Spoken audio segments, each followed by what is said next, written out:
வணக்கம். படங்கள் ரிலீஸ் பண்ண சரியா டேட் கிடைக்க மாட்டேங்குது. ப்ரொடக்ஷன்ல நிறைய சேலஞ்சஸ் இருக்கு. படத்துக்கு மார்க்கெட்டிங், அட்வர்டைஸ்மென்ட் பண்ணவே நிறைய செலவாகுதுன்னு தயாரிப்பாளர்கள் சைடுல பல பிரச்சனைகள் இருக்கிறத பத்தி அப்பப்போ பேசுறாங்க. ஆனா ஒரு வீக்கெண்ட் அதுல இருக்கிறது 3 நாள். அதிகபட்சமா ஒரு 14 ஷோஸ் 5, 5, 10 அந்த வீக்கெண்ட்ல 5, 5, 10 அப்புறம் ஃப்ரைடே வந்து ஒரு 4 ஷோ 14 ஷோஸ். இந்த 14 ஷோஸை மட்டுமே வச்சுக்கிட்டு தமிழ்ல மட்டுமே இந்த வாரம் 9 புது படங்களை ரிலீஸ் பண்றாங்க. இது எந்த விதத்தில் நியாயங்கிறதே புரியல. மக்கள் எதைத்தான் பார்ப்பாங்க அப்படின்னு கொஞ்சம் இந்த பக்கத்தை பற்றியும் தயாரிப்பாளர்கள் யோசிக்கலாம். ஏன்னா இது இல்லாமல் மற்ற மொழி படங்கள் வேற ரிலீஸ் ஆகுது. ஸோ இந்த வார பெருங்கூட்டத்தில் நான் கொஞ்சம் முன்கூட்டியே பார்த்த முதல் படம் இந்த குமார சம்பவம். பாண்டியன் ஸ்டோர்ஸ் குமரன் ஹீரோவா அறிமுகமாக இருக்கிற படம். இயக்குனர் பாலாஜி வேணுகோபால் இவருடைய முதல் படம் லக்கி மேன். இன்சிடென்ட்லி அந்த ரிவ்யூலையும் இதே மாதிரி ஒரே நாளில் நிறைய படங்கள் ரிலீஸ் ஆயிருக்கு அப்படிங்கிற மாதிரிலாம் பேசியிருக்கேன். இதெல்லாம் மாறவே மாறாது போல். இன்னொரு விஷயமும் மாறாது. சப்ஸ்கிரைப் பண்ணுங்கள், கமெண்ட் பண்ணுங்கள், லைக் பண்ணுங்கள், ஷேர் பண்ணுங்கள். நான் கேட்குறது பண்ணிவிடுங்க.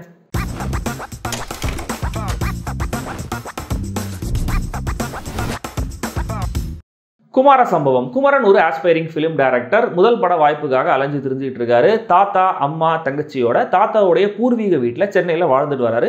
அவருடைய தாத்தா GM குமார். தமிழ் மேலே, நம்ம நாடு மேலே அதிகமான பற்று இருக்கிற ஆள். அதை விட தன்னுடைய வீட்டில் குடியிருக்கிற, ஊருக்கு நல்லது நினைக்கிற ஒரு போராளியான இளங்கோ குமரவேல் மேலே அதிகமான பாசம் இருக்கிற ஆள். படத்துடைய ஓப்பனிங்லேயே இளங்கோ குமரவேல் அவருடைய போர்ஷனில் இறந்து கிடக்கிறாரு. அவர் பல பொது பிரச்சனைகளுக்கு போராட்டம் பண்ணியிருக்காரு, குரல் கொடுத்துருக்காரு, கேஸ்லாம் போட்டிருக்காருங்கிறதுனால நிறைய பேருக்கு மோட்டிவ் இருக்கலாம் அப்படிங்கிற மாதிரி தெரியுது. ஆனால் ஒரு கட்டத்தில் குமரன் மேலேயே போலீஸோடைய சந்தேகம் திரும்புது. உண்மையிலேயே இளங்கோ குமரவேல் மரணத்துக்கு காரணம் யாரு, அதை எப்படி கண்டுபிடிக்கிறாங்க, இதுக்கு நடுவில் குமரனுடைய இந்த சினிமா கனவு என்ன ஆச்சு, இதெல்லாம் தான் இந்த குமார சம்பவம். கதையாக கேட்கும்போது ஒரு மர்டர் மிஸ்ட்ரி மாதிரி தெரியுது இல்லையா? பட் படத்தில் அது ஒரு எலிமெண்ட் மட்டுமே. ஹியூமரை மெயின் இன்க்ரீடியண்ட்டாக வச்சு ஸ்க்ரீன் பிளேல ஸ்மார்ட்டான சில விஷயங்களும் சேர்த்து ஒரு நீட்டான ஃபேமிலி காமெடி என்டர்டெய்னராக இந்த படத்தை தர முயற்சி பண்ணியிருக்காரு இயக்குனர் பாலாஜி வேணுகோபால். அது பெரும்பாலும் ஒர்க் ஆகுது. பாண்டியன் ஸ்டோர்ஸ் நாடகத்தில் ஆல்மோஸ்ட் ஒரே மாதிரியான எக்ஸ்பிரஷனோடையே தெரிஞ்ச குமரனுடைய பிக் ஸ்க்ரீன் டெபு இது. உண்மையை சொல்லணும்னா எப்படி ஒரு செட் ஆவாரோ அப்படிங்கிற ஒரு டவுட்டோட தான் இந்த படத்தை நான் பார்த்தேன். பட் ரொம்ப எஃபர்ட்லெஸ்ஸாக தன்னுடைய ரோலை கேரி பண்ணியிருந்தாரு குமரன். ரெஸ்ட்ரெயின்டான எமோஷன்ஸை வெளிப்படுத்துறதையே கேரக்டருடைய நேச்சர் மாதிரி எஸ்டாப்ளிஷ் பண்ணிட்டாங்கிறதுனால சீரியஸான காட்சிகளையும் அவருடைய நடிப்பு தேவையான அளவில் கன்வின்சிங்காகவே இருக்குது. ஒரு வெல்கம் டெபு. வழக்கமாக ராதாமோகன் படத்தில் இப்படியான கதாபாத்திரங்களில் வர இளங்கோ குமரவேல் இந்த வாட்டி வேற ஒரு யூனிவர்ஸில் வேற ஒரு படத்தில் அப்படி ஒரு கேரக்டரில் பட் வேற ஒரு ஸ்டைலில் பர்ஃபார்மன்ஸை தந்திருக்காரு. இந்த பர்த்டே கேக் வெட்டுற ஒரு சீன் வரும். அதில் வந்து என்கிட்ட நீ தான் காசு இருக்குது அப்படின்னு ரொம்ப கேஷுவலாக சொல்லிட்டு கேக் வெட்ட சொல்லுவார் பாருங்க. இந்த ஒரு சீன் போதும் அவர் எவ்வளவு இயல்பான நடிகர் அப்படிங்கிறத சொல்ல. அவருடைய நடிப்புக்கு முழு தீனி இந்த படத்தில் இந்த கதையில் இல்லைனாலுமே கூட இந்த கதையுடைய ஆங்கர் மாதிரி அந்த கேரக்டருக்கான சிக்னிஃபிகன்ஸை தன்னுடைய நடிப்பு மூலமாக கொண்டு வந்துடுறாரு. ரொம்ப எமோஷனலான தாத்தாவா GM குமார். அவருடைய அவன் ஈவன் ஹைனஸ் பர்ஃபார்மன்ஸ் ஒரு பீக் அப்படிங்கிறதுனால அதுக்கப்புறம் அவர் பண்ண ஆல்மோஸ்ட் எல்லா கேரக்டர்ஸ்லையுமே அந்த சாயலை பார்க்க முடியும். இந்த படமும் அப்படியே. பட் எந்த இடத்துலையுமே தப்பாக தெரியல. முக்கியமாக ரொம்ப சின்சியராக இந்த கேரக்டரை உள்வாங்கி நடித்த மாதிரி தான் இருந்தது. வினோத் சாகர், பாலசரவணன் இந்த 2 பேர் தான் இந்த படத்துடைய ஸ்டார்ஸ். ஏன்னா படத்துடைய மெயின் இன்கிரீடியன்ட் சொன்னேன் இல்லையா, அந்த ஹியூமருக்கு இவங்க 2 பேர் தான் பெரும்பாலும் பொறுப்பு. சூப்பராக பண்ணியிருக்காங்க. வினோத் சாகர் கேரக்டர் பற்றி நிறைய ரிவீல் பண்ண முடியாது. பட் செகண்ட் ஹாஃப்ல இவர் பண்ற அடுத்தடுத்த கலாட்டாவான போர்ட்ரேயல்ஸ் தொடர்ந்து நம்மளை சிரிக்க வச்சுட்டே இருக்கும். படம் முழுக்க பாலசரவணன் நடிக்கிற கவுண்டர்ஸ் ஆல்மோஸ்ட் எல்லாமே ஒர்க் ஆகுது. அதுவும் ஒரு சீன்ல கடைசி வரைக்கும் சும்மாவே இருந்துட்டு கடைசியாக அவர் பேசுகிற ஒரு டைலாகுக்கு தான் தியேட்டரில் மேக்ஸிமம் ரெஸ்பான்ஸ் இருந்துச்சு. நிறைய ஸ்க்ரீன் ஸ்பேஸ் இல்லாத கேரக்டர்ஸும் காமெடியில் ஸ்கோர் பண்ணியிருக்காங்க. கண்ணை உருட்டாத கேரக்டரில் சிவா அரவிந்த், கான்ஸ்டபிளாக வர கோபால் சார், மாமாவாக வர வினோத் முன்னா இவங்களும் ஒரு சில இடங்களில் நல்லாவே சிரிக்க வைக்கிறாங்க. இதில் வினோத் முன்னா எமோஷனலான ஒரு சீன்லையும் ஸ்கோர் பண்ணுறாரு. ரொம்ப சின்ன கேரக்டரில் லிவிங்ஸ்டனும் படத்தில் இருக்காரு. மற்றும் பலரில் கடைசியாக மென்ஷன் பண்ணுற அளவுக்கு தான் படத்துடைய பெண் கதாபாத்திரங்கள் எழுதப்பட்டிருக்கு. இதில் யாருக்கு அதிக இம்பார்ட்டன்ஸ் அப்படிங்கிற ஆர்டரில் ரேங்க் பண்ணணும் அப்படின்னா ஹீரோயினா பாயல், தங்கச்சியா தாரணி, அம்மாவா கவிதான்னு வரிசைப்படுத்தலாம்.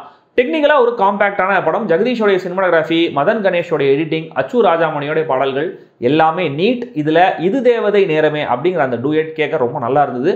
இந்த பாட்டோடைய பிக்சரைசேஷன், ஒரு ஃபோட்டோவை வச்சு அதில் பண்ண சில குவிக்கியான ஐடியாஸ்லாம் நல்லா இருந்துச்சு. ஆனால் பின்னணி இசை எனக்கு டோட்டலாக ஒர்க் ஆகலை. ஒவ்வொரு காமெடி பஞ்சுக்கும் கியூ கொடுக்கறத அவாய்ட் பண்ணியிருக்கலாம். எமோஷனல் சீன்ல சிங்கிள் நோட்ல என்னமோ பின்னாடி ஓடுதே அப்படின்ற மாதிரிலாம் யோசிக்க வச்சிடறாங்க. செகண்ட் ஹாஃப்ல வரப்போற பல காமிக்கலான மொமெண்ட்ஸுக்கு கொஞ்சம் லென்த்தியான செட்டப் மாதிரி ஃபீல் ஆகுது. ஃபர்ஸ்ட் ஹாஃப் முதல் சீன்ல இருந்தே விட்டியான டயலாக்ஸ் மூலமா படத்துடைய டோன் என்ன அப்படிங்கிறத டைரக்டர் புரிய வச்சிடறாரு. த்ரூ அவுட் ஃபர்ஸ்ட் ஆஃப் பல ஒன்லைனர்ஸ் ஸ்மார்ட்டாகவும் இருக்குது, ஃபன்னியாகவும் இருக்குது. பட் எமோஷ்னலாக ஒரு பெரிய கனெக்ட் இல்லாமல் தான் கதை நகருது. வரதன்கிற கேரக்டர் இறந்துட்டாரு. அவர் கொன்னது யாருங்கிறது முக்கியமான கான்ஃப்ளிக்டாக இருக்கிறதுனால அந்த கேரக்டர் இறந்து போகிற சீன் இன்னும் கூட அழுத்தமாக சொல்லப்பட்டிருக்கலாம்.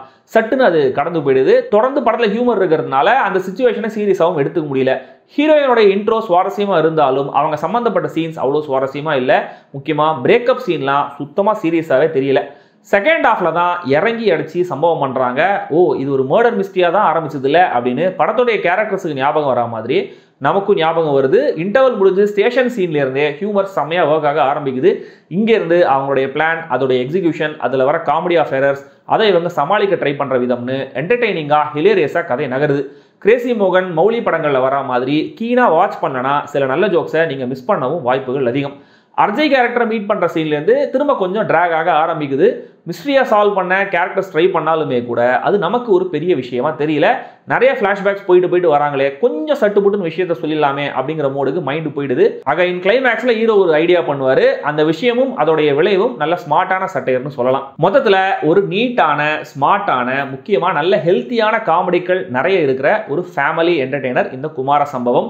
2 ஹாஃப்ஸோட எண்டுக்கு கொஞ்சம் முன்னாடி எண்ட்லைனை பார்த்த உற்சாகத்தில் ஸ்லோடவுன் ஆன ரேசர் மாதிரி லைட்டாக டிப் ஆனாலுமே கூட ரேஸை சாட்டிஸ்ஃபைங்காக கம்ப்ளீட் பண்ணுறாங்க. இதுவே இந்த குமார சம்பவம். இந்த சம்பவத்தை நேரில் பார்க்கணும் அப்படின்னா கண்டிப்பாக தியேட்டரில் போய் பாருங்கள். தமிழ் சினிமாவில் ரொம்ப ரேரான க்ளீன் யூ அப்படிங்கிற சர்டிஃபிகேட்டுக்கு உகந்த ஒரு படம் இது.